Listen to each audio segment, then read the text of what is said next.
생각보다 많은 가족들이 겪는 일이에요. 부모님이 평생 성당에 다니셨는데 정작 돌아가셨을 때는 장례 미사를 못 드릴 뻔했다는 이야기 실제로 종종 듣습니다. 이유는 간단해요. 갑작스럽게 가족을 떠나보내면 정신이 하나도 없거든요. 장례식장 잡고 친척들한테 연락 돌리고 화장장이랑 장지까지 정하고 나서야 아, 맞다. 어머니 성당 다니셨지? 하고 뒤늦게 생각나는 경우가 많습니다. 그리고 또 하나, 화장한 육고를 산이나 바다에 뿌리는 문제. 이것도 헷갈려 하시는 분들이 적지 않아요. 오늘은 천주교 장례 미사가 왜 중요한지, 그리고 화장이랑 육골 처리에 대해 교회가 어떤 입장을 가지고 있는지 사례와 함께 풀어드리겠습니다. 1.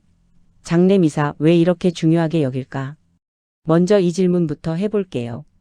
장례 미사가 그냥 형식적인 절차 아니냐고 생각하시는 분들도 계실 텐데요.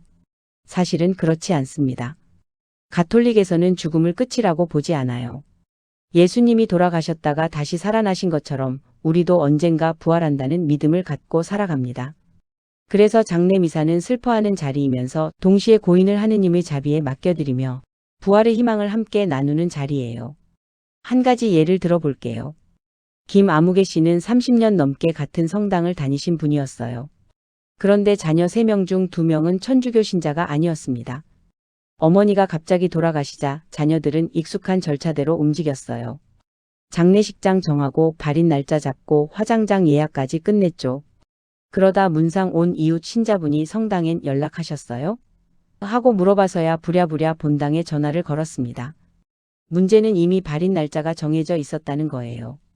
본당 신부님 미사 일정이랑 겹쳐서 원하는 시간에 장례 미사를 드리기가 어려웠습니다. 결국 이리저리 일정을 조율하느라 가족들이 한참 애를 먹었죠. 이런 일 남일 같지 않으실 거예요. 그래서 핵심은 이거예요.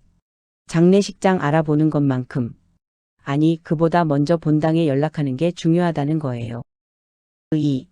살아있을 때 미리 말해두는 게 왜 중요한가? 이 문제 사실 해결 방법은 어렵지 않습니다. 건강할 때 가족들한테 딱 3가지만 말해두면 됩니다. 내가 다니는 성당은 여기야. 세상을 떠나면 제일 먼저 성당에 연락해줘. 천주교식으로 장례를 치르고 싶어. 특히 가족 중에 신자가 나 혼자뿐이라면 이 말은 꼭 필요해요. 배우자나 자녀가 내 종교는 알아도 구체적으로 어떤 절차를 밟아야 하는지는 전혀 모를 수 있으니까요. 장례라는 게 준비할 시간이 넉넉하지 않잖아요. 갑작스러운 이별 앞에서 가족들이 우왕좌왕하지 않으려면 평소에 이런 이야기를 나눠두는 게 오히려 남은 가족에 대한 배려가 됩니다. 3. 화장은 괜찮은데 육고를 뿌리는 건 안 된다고? 여기서부터 많은 분이 궁금해하실 내용이에요. 천주교는 화장 금지 아니었어요? 아닙니다. 요즘 가톨릭 교회는 화장 자체를 막지 않아요. 예전에는 부정적으로 보던 시절도 있었지만 지금은 화장을 선택하는 것 자체는 문제 삼지 않습니다. 다만 조건이 하나 있어요. 화장을 선택하는 이유가 신앙에 어긋나는 게 아니어야 한다는 거예요. 그런데 화장까지는 괜찮다고 해도 그 다음이 문제입니다. 내 유골은 좋아하던 바닷가에 뿌려줘. 평생 다니던 산에 뿌려줘. 이런 고민 있으시죠? 자연으로 돌아간다는 느낌도 좋고 자녀한테 묘 관리 부담 안 주고 싶은 마음도 있으실 거예요. 그런데 이 부분에서 교회는 조금 다른 입장을 가지고 있습니다. 여기에는 신학적인 배경이 있어요. 가톨릭에서는 사람의 몸을 영혼이 잠깐 담겨 있다가 버려지는 껍데기로 보지 않아요. 사람은 영혼과 몸이 함께 있는 존재이고 교회는 언젠가 그 몸도 다시 살아난다고 믿습니다. 그렇다고 해서 유골이 흩어지면 부활할 수 없다는 뜻은 아니에요. 이 부분 오해하시는 분들이 은근히 많은데요. 교회가 말하는 부활은 화장한 유골이 그대로 다시 모여야만 가능하다는 의미가 아닙니다. 교회가 유골을 소중히 다루도록 하는 것은 죽은 이의 육신에 대한 존중과 부활 신앙, 그리고 공동체가 고인을 기억하며 기도할 수 있도록 하기 위해서예요. 그래서 가톨릭 교회는 화장한 유골을 산이나 바다, 땅 등에 뿌리는 산골을 허용하지 않습니다. 권장하지 않는 정도가 아니라 명확하게 허용되지 않는 방식이에요. 유골로 장신구나 기념품을 만드는 것도 마찬가지고요. 참고로 신앙과는 별개로 법적으로도 유골을 아무데나 자유롭게 뿌릴 수 있는 건 아니에요. 예를 들어 바다에 뿌리는 해양장은 정해진 구역과 절차를 지켜야 하고 이런 절차 없이 함부로 뿌리면 관련 법 위반으로 과태료를 물 수 있습니다. 산이나 육지도 사유지거나 보호구역이라면 문제가 될 수 있고요. 그러니까 신앙적인 이유를 떠나서도 산골은 생각만큼 아무 데서나 자유롭게 할 수 있는 방법은 아닙니다. 이 밖에도 화장한 육골을 그냥 집에 계속 보관하는 것 역시 원칙적으로는 허용되지 않습니다. 정말 특별한 사정이 있으면 관할 교회의 허락을 받아 예외적으로 가능한 경우는 있지만 일반적인 원칙은 아니에요. 그렇다면 유언에서 육골을 뿌려달라고 했으니 장례 미사도 못 받는 건가요? 하는 걱정이 드실 수도 있어요. 한 가지는 분명히 짚고 넘어갈게요. 유골을 뿌려달라는 말을 했다는 사실만으로 곧바로 장례 미사를 받을 수 없다고 단정할 수는 없습니다.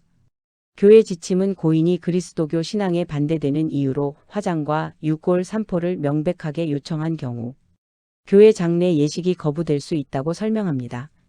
따라서 실제 상황에서는 고인의 의도와 신앙 상태를 가족이 임의로 판단하기보다는 본당 사제와 상의하는 것이 중요합니다. 4. 그럼 수목장은? 나무 밑에 묻는 것도 안 되나요? 이 대목에서 헷갈려 하시는 분들 정말 많아요.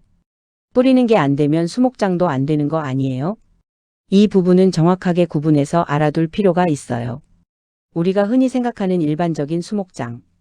그러니까 나무 밑이나 잔디 아래에 유골을 흙과 함께 묻어서 시간이 지나며 자연스럽게 분해되도록 하는 방식은 교회 입장에서는 산골의 한 형태로 봅니다. 유골이 흙이나 다른 유골과 섞여 형체 없이 흩어져 버리기 때문이에요. 그래서 이런 일반적인 수목장은 원칙적으로 허용되지 않습니다. 그럼 무조건 다 안 되느냐? 그건 아니에요. 핵심은 나무 밑이냐 아니냐가 아니라 유골이 흙과 섞이지 않고 유골함이나 용기에 담긴 상태로 온전히 보존되어서 나중에라도 다시 찾아갈 수 있느냐는 거예요. 같은 수목장이라는 이름이라도 유골이 흙에 섞여 분해되는 방식이라면 교회 지침과 맞지 않고 지정된 구역에서 유골함이 그대로 보존되는 방식으로 운영된다면 허용될 여지가 있어요. 그래서 자연장이나 수목장을 생각하고 계시다면 여기는 자연장이니까 괜찮겠지 하고 넘겨짚지 마시고 유골이 실제로 어떻게 보존되는 방식인지 가톨릭에서 허용하는 안치소나 묘원인지를 본당이나 교구에 먼저 확인하시는 게 가장 안전합니다. 5. 이미 유골을 뿌렸다면 이제 와서 어떡하죠? 혹시 이 영상을 보시다가 우리 이미 그렇게 했는데 하고 마음이 무거워지신 분 계실 수도 있어요. 교회의 가르침을 모른 채 부모님 유언을 그대로 따라서 이미 유골을 뿌린 가족들 실제로 많습니다. 이럴 땐 이렇게 생각하시면 좋을 것 같아요. 이미 지나간 일은 되돌릴 수 없습니다. 그때는 그게 최선이라고 믿고 내린 결정이었을 거예요.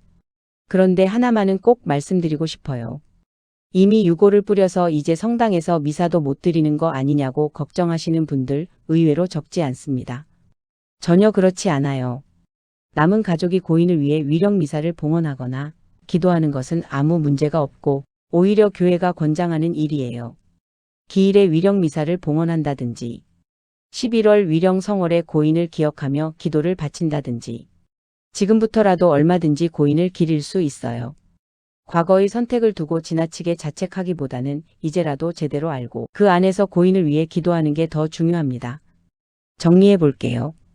가족이 천주교 신자라면 세상을 떠났을 때 장례식장만큼이나 본당 연락이 중요합니다.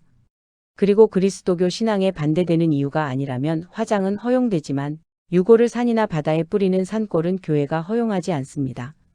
흙과 섞여 자연 분해되는 일반적인 수목장도 산골의 한 형태로 보기 때문에 원칙적으로는 어렵고 유골함이 온전한 형태로 보존되는 가톨릭 안치소나 묘원인지가 핵심 기준입니다. 무엇보다 제일 좋은 방법은 이런 이야기를 미리 가족들과 나눠두는 거예요. 여러분 가족은 여러분이 어떤 장례를 원하는지 알고 계신가요? 오늘 영상 보시고 가족들과 이런 이야기 한 번쯤 나눠보시는 계기가 되었으면 좋겠습니다. 오늘의 내용은 여기까지입니다. 구독과 좋아요 한 번씩 눌러주시면 앞으로 더 좋은 영상 만드는 데 큰 힘이 됩니다. 시청해주셔서 감사합니다.